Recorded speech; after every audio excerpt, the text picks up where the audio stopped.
इस वक्त की बड़ी खबर आपको बता दें कि साध्वी निरंजन ज्योति के बयान को लेकर सरकार की मुश्किलें अभी भी जारी हैं। एक और विवाद सामने खड़ा हो गया है। सरकार ने कहा है कि शारदा चिटफंड के पैसे का आतंक से कोई कनेक्शन नहीं है। सरकार ने बाकायदा यह कहा है कि शारदा चिटफंड के पैसे का आतंक से कोई कनेक्शन नहीं है।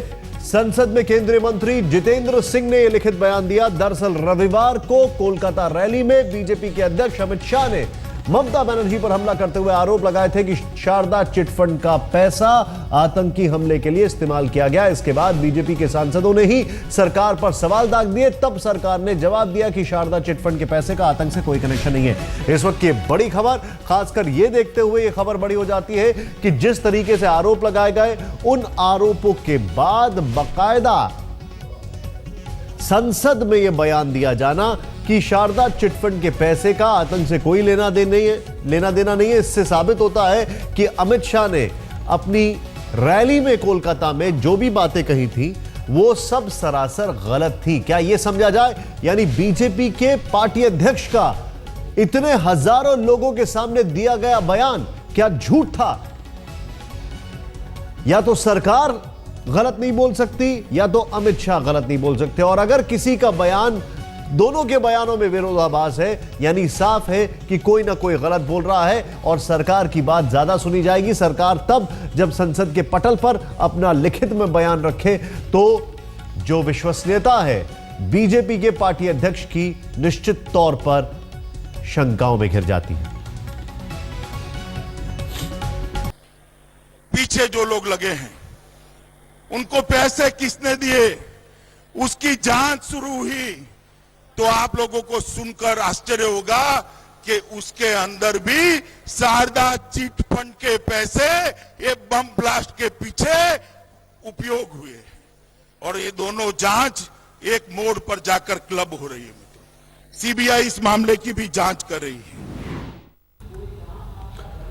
रीमा इस वक्त हमारे साथ हमारे सहयोगी है। रीमा, सीधे सीधे सवाल बड़ा यह खड़ा होता है कि बीजेपी के जो अध्यक्ष हैं, पार्टी के अध्यक्ष ने हजारों लोगों के सामने बयान दिया और वो बयान आज सरकार के स्टेटमेंट के बाद झूठा साबित होता है। विश्वसनीयता पर बहुत बड़ा सवाल।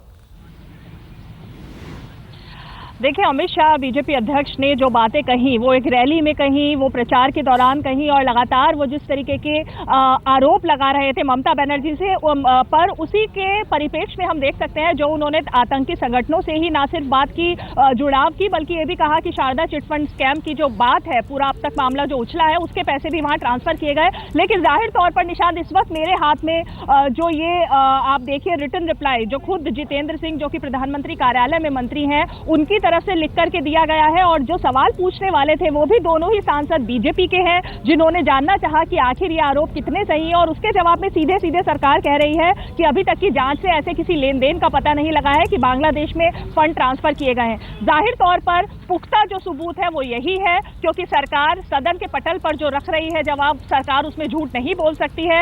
अगर झूठ बोलती है तो प्रिविलेज का जाहिर तौर पर मामला आएगा। तो सरकार के इस वक्तव्य पर ही ध्यान देना चाहिए। और अमित शाह ने जो कुछ भी किया, जाहिर तौर पर इस स्टेटमेंट के बाद सरकार के वो सभी जो उनके बयान रहे हैं वो अब विवादों में घिर रहे हैं।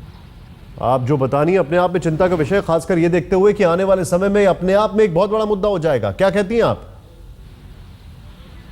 बिल्कुल, देखिए, आने वाले दिनों में मुद्दा बढ़ेगा क्योंकि तृणमूल कांग्रेस सभी से सड़कों पर है और वो भी बीजेपी के खिलाफ विपक्ष की भूमिका दोनों ही सदनों में अपना रही है। और अब जब इस स्टेटमेंट पर तृणमूल कांग्रेस के भी सांसदों की नजर पड़ेगी तो फिर से जो कि सरकार के लिए इस वक्त हम कहेंगे कि हंगामे के दिन चल रहे हैं दोनों सदनों में, एक और बड़े हंगामे के आसार हैं। शुक्रिया जानकारी के लिए आपका।